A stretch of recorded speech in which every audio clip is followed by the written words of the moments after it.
آج ویو 360 میں کیا دنیا کو جوہری ہتھیاروں کے استعمال کا خطرہ لاحق ہے؟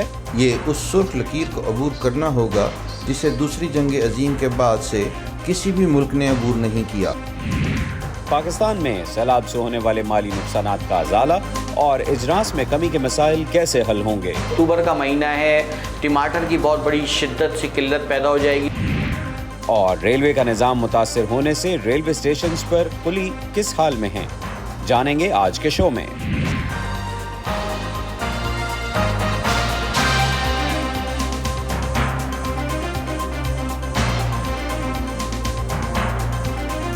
وائس آف امریکہ کے واشنگٹن اسٹوڈیوز میں آپ سب کو خوش آمدید۔ آپ دیکھ رہے ہیں پروگرام ویو 360 اور میں ہوں ارم عباسی۔ یوکرین کے دارالحکومت کیف میں کئی ماہ کی نسبتاً خاموشی کے بعد پیر کی صبح روسی میزائل حملوں نے شہر کو ہلا کر رکھ دیا ہے۔ پولیس کے مطابق حملوں میں کم از کم 5 افراد ہلاک اور متعدد زخمی ہوئے ہیں۔ یوکرین کی فوج کے مطابق یہ میزائل ملک کے مختلف علاقوں پر داغے جانے والے 70 میزائلز کا حصہ تھے۔ اس سے پہلے روسی صدر ولادیمیر پوٹن نے کرائمیا کو روس سے ملانے والے ایک اہم پل پر یوکرین کے حملے کو دہشت گردی قرار دیا تھا۔ ہفتے کو ایک حملے میں جزوی طور پر تباہ ہونے والا یہ پل جنوبی یوکرین پر حملوں کے لیے روس کا ایک انتہائی اہم رستہ رہا ہے۔ دارالحکومت کے علاوہ روس نے دیگر شہروں کو بھی نشانہ بنایا ہے۔ گزشتہ ہفتے صدر جو بائیڈن نے خبردار کیا کہ 60 کی دہائی کے بعد اب ایک بڑی نتیجہ خیز جنگ کا خطرہ سب سے زیادہ ہے۔ ان کی اس بات کا پس منظر یہ ہے کہ یوکرین کی جنگ میں روس کو بڑے پیمانے پر نقصانات کا سامنا ہے اور روسی حکام اب جوہری ہتھیاروں کے ممکنہ استعمال کی بات کر رہے ہیں۔ دیگر امریکی حکام کے مقابلے میں صدر بائیڈن اس خطرے کی واضح الفاظ میں نشاندہی کر رہے ہیں۔ دنیا میں جوہری ہتھیاروں کا سب سے بڑا ذخیرہ روس کے پاس ہے اور ماہرین کا کہنا ہے کہ اس کے پاس امریکہ سے 10 گنا زیادہ ٹیکنیکل جوہری ہتھیار ہیں۔ مارچ 2018 میں روسی صدر ولادیمیر پوتن نے ہتھیاروں کی کئی نئی اقسام کی نقاب کشائی کرتے ہوئے کہا تھا کہ یہ دنیا کے تقریباً ہر مقام کو نشانہ بنا سکتے ہیں اور انہیں روکا نہیں جا سکتا۔ اب جبکہ پوتن کو یوکرین میں شکست کا سامنا ہے، انہوں نے دھمکی دی ہے کہ وہ روس کے دفاع کے لیے اپنے اختیار میں ہر حربہ آزمائیں گے۔ ان غیر مصدقہ اطلاعات پر کہ روس ممکنہ طور پر جوہری ہتھیاروں کو یوکرین کی سرحد کی طرف لا رہا ہے، وائٹ ہاؤس نے اس رد عمل کا اظہار کیا۔ ہم جوہری ہتھیاروں یا ان کے استعمال کی کسی قسم کی دھمکی کو بہت سنجیدگی سے لیتے ہیں، لیکن میں یہ کہنا چاہتی ہوں کہ ابھی تک ہمیں ایسی کوئی صورتحال دیکھنے کو نہیں ملی جس کی بنیاد پر ہم اپنی جوہری حکمت عملی میں کوئی تبدیلی کریں، اور نہ ہی ہمیں ایسا کوئی اشارہ ملا ہے کہ روس فوری طور پر جوہری ہتھیاروں کے استعمال کی تیاری کر رہا ہے۔ فوجی نقصانات کے پیش نظر روس نے فوج میں بھرتی کی ایک مہم کا اعلان کیا جس کی وجہ سے لاکھوں روسی ملک سے فرار ہو رہے ہیں۔ امریکی قومی سلامتی کے ماہر مچل والرسٹین کا کہنا ہے کہ اگر صدر پوتن جوہری ہتھیار استعمال کرتے ہیں تو وہ طویل عرصے سے نافذ ایک پابندی کو توڑ دیں گے۔ یہ اس سرخ لکیر کو عبور کرنا ہوگا جسے دوسری جنگ عظیم کے بعد سے کسی بھی ملک نے عبور نہیں کیا، اور تشویش کی بات یہ ہے کہ اس کی پریشانی بڑھ رہی ہے اور وہ سمجھتے ہیں کہ ان کی آپشنز محدود ہیں، اور یہ کہ وہ ایک چھوٹا ٹیکٹیکل جوہری ہتھیار استعمال کرنے کی کوشش کر سکتے ہیں جو شاید ہیروشیما اور ناگاساکی میں استعمال کیے گئے ہتھیار سے بھی چھوٹا ہو، جس کا بنیادی طور پر مقصد یا تو کیو میں یوکرینی حکومت کو مفلوج کرنے کی کوشش ہوگا یا صرف یہ بتانا کہ دیکھو میں یہ کر سکتا ہوں۔ دیگر ماہرین بھی تشویش میں مبتلا ہیں۔ میرے خیال میں اگر یہ جنگ پوٹن کے لیے انتہائی غلط رخ اختیار کرتی ہے، میرا مطلب ہے کہ اگر انہیں ایک تباہ کن فوجی شکست کا سامنا ہوا، اگر اقتدار پر ان کی گرفت کمزور پڑتی ہے، اگر روسی معیشت تباہی کے دہانے پر پہنچ جاتی ہے، تو ایسی صورت میں اس امکان کو مسترد نہیں کرتا کہ روس جوہری ہتھیار استعمال کرے گا۔ مجھے نہیں لگتا کہ ایسا ہوگا، لیکن میرے خیال میں سرد جنگ کے خاتمے کے بعد سے اگر کبھی اس کا امکان ہو سکتا تھا تو وہ اب ہے۔ جیمز ایکٹن کی رائے میں پوتن اپنے آپ کو دلیر ظاہر کرنے کے باوجود یوکرین کے خلاف جنگ جیتنے کے لیے جوہری ہتھیاروں کا استعمال کا نہیں سوچ سکتے۔ اس کا مقصد محض یوکرین، اس کے مغربی حمایتیوں، خاص طور پر امریکہ کو خوف زدہ کرنا ہے، جنگ کو مزید پھیلانے کا خوف۔ اس سے بھی بدترین ایٹمی جنگ کا خوف جو انہیں پسپائی اختیار کرنے، امن قائم کرنے اور محفوظ راستہ دینے کے لیے رعایتیں دے سکے۔ into giving Putin a face-saving way out. Ukraine کے صدر ولادیمیر زیلنسکی کا کہنا ہے کہ ان کی افواج تیزی سے کامیابیاں حاصل کر رہی ہیں اور مشرقی اور جنوبی یوکرین کے درجنوں دیہات پھر سے اپنے کنٹرول میں لے رہی ہیں۔ روس کی وزارت دفاع نے اعتراف کیا ہے کہ یوکرین کی جوابی کارروائی کے بعد روسی افواج پسپا ہو گئی ہیں۔ جوہری ہتھیاروں کے ماہرین نے وائس آف امریکہ کو بتایا کہ اگر صدر پوٹن جوہری ہتھیار یوکرین کی سرحد کے قریب لاتے ہیں تو امریکہ کو اس کا علم ہو جائے گا۔ سنڈی سین کے ساتھ ندیم یعقوب، وائس آف امریکہ۔ اسی پر بات کرنے کے لیے ہمارے ساتھ موجود ہیں Kamran Bukhari, New Lines Institute کے ڈائریکٹر ہیں۔ Thank you Kamran for joining us. یہ بتائیے کہ جب سے روس اور یوکرین کی جنگ شروع ہوئی ہے جوہری تصادم کی بات تو ہوتی رہی ہے، مگر امریکی صدر کا اب یہ بیان دینا کیا کسی حقیقی خطرے کی نشاندہی کرتا ہے؟ دیکھیں، جب ایسکلیشن ہوتی ہے، جب آپ ایسکلیٹوری لیڈر پہ چڑھ رہے ہوتے ہیں، جو کہ اس وقت پوٹن صاحب کا امپیریٹو ہے، کیونکہ کنونشنل وارفیئر جو ہے وہ ہار رہے ہیں، تو پھر ظاہر رسک بڑھ جاتا ہے۔ لیکن ساتھ ساتھ جو ہے یہ ایسا نہیں ہے کہ پوٹن صاحب نے یہ فیصلہ کر لیا ہے کہ انہوں نے یہ کام کرنا ہی کرنا ہے۔ بات یہ ہے کہ دباؤ ڈالنے کی کوشش کی جا رہی ہے کہ بھائی آپ جو ہے مطلب ایک تو یہ ہے کہ جو پیش رفت ہے، یعنی پہلے خیرسون کا علاقہ لیا گیا اس ڈونباس کے ریجن میں، اس کے بعد اب کرائمیا کی طرف جو ہے یوکرینین فورسز بڑھتی ہوئی نظر آ رہی ہیں، تو اس کا تو تدارک نہیں ہے۔ تو اس کو روکنے کے لیے بھی جو ہے یہ آج مسل جو لانچز ہوئے ہیں، جو کنونشنل مسلس جو ہے نا فائر کی گئی ہیں، لیکن ساتھ ہی ساتھ جو ٹیکٹیکل نوکس ہیں ان کا بھی جو ہے اس کا کارڈ ویو کیا جا رہا ہے۔ دوسری بات یہ ہے کہ ان کے اوپر بہت دباؤ ہے اندرونی طور پہ بھی اور ویسے بھی مجموعی طور پہ بھی، کہ بھائی یہ جو ہے روس کی اتنی پسپائی کیوں ہو رہی ہے، اور اگر انہوں نے مذاکرات بھی کرنے ہیں تو مطلب اپنے آپ کو لیوریج دیے بغیر تو مذاکرات کی میز پہ نہیں آئیں گے۔ صحیح۔ کامران، ماہرین ایک طرف روس کی طرف سے جنگ میں ایٹمی ٹیکٹیکل ویپنز کی بات کر رہے ہیں جو آپ نے بھی کی، ساتھ ہی ممکنہ جوہری حادثے کی بات بھی کر رہے ہیں، دونوں صورتوں میں فرق کیا ہے؟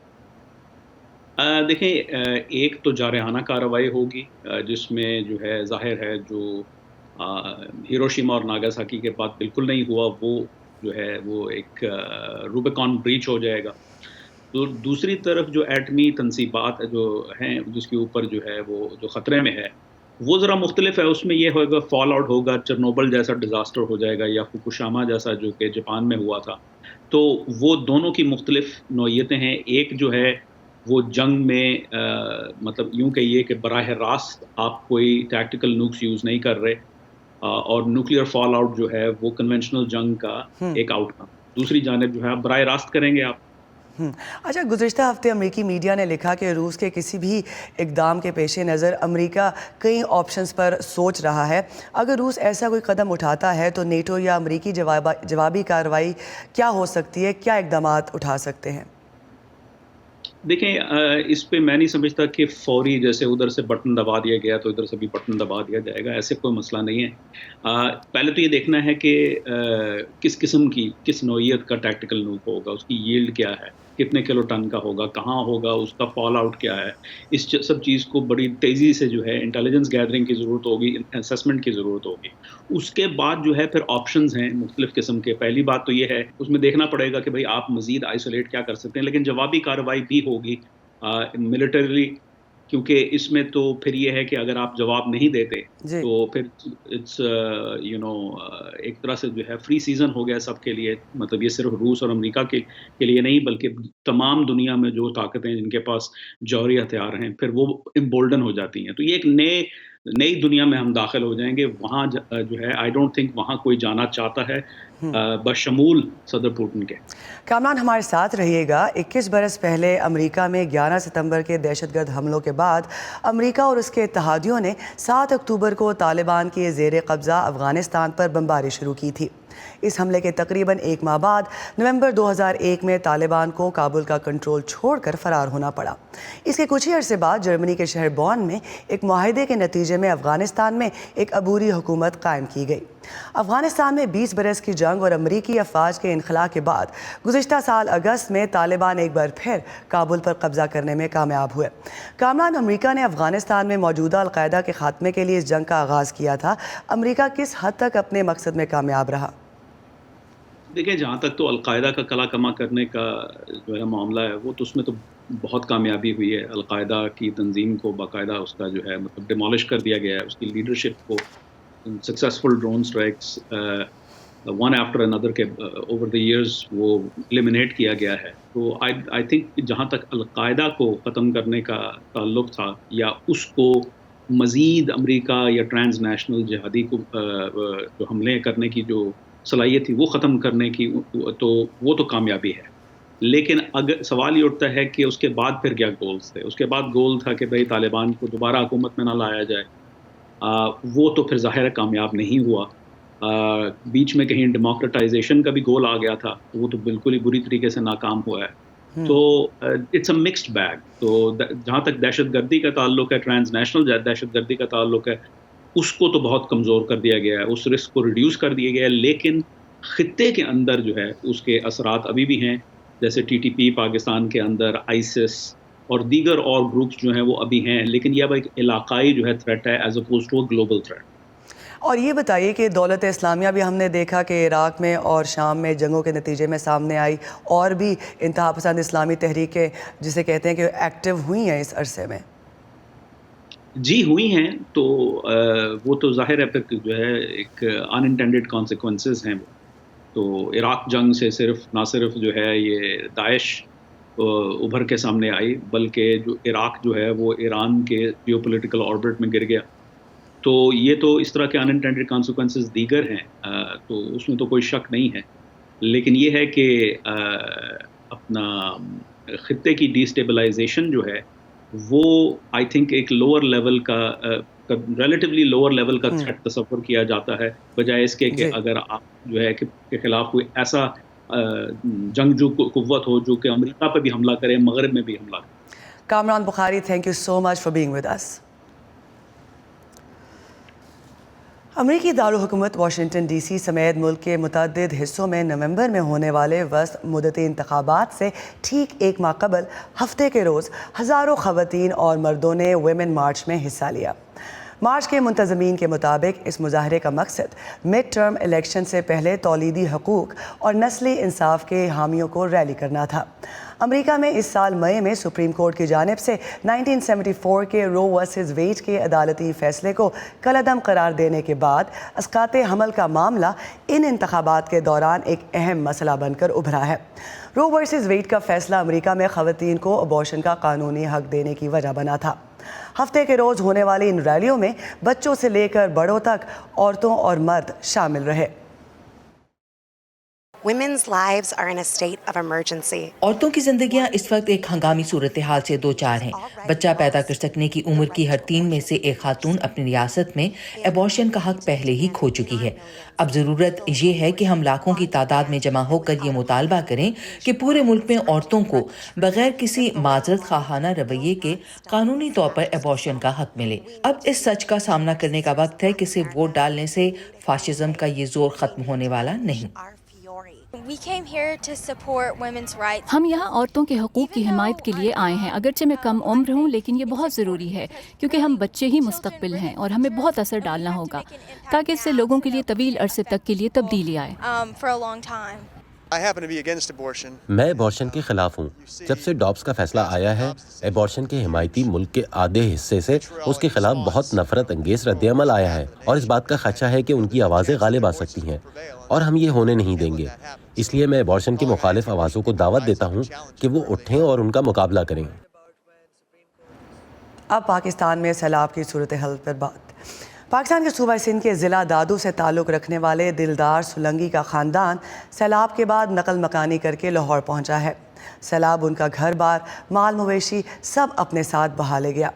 اب وہ اپنے خاندان کے 18 افراد کے ساتھ ایک کمرے میں رہنے پر مجبور ہیں۔ سیلاب سے متاثرہ اس خاندان کی کہانی دیکھیے ضیاء الرحمان کی اس رپورٹ میں۔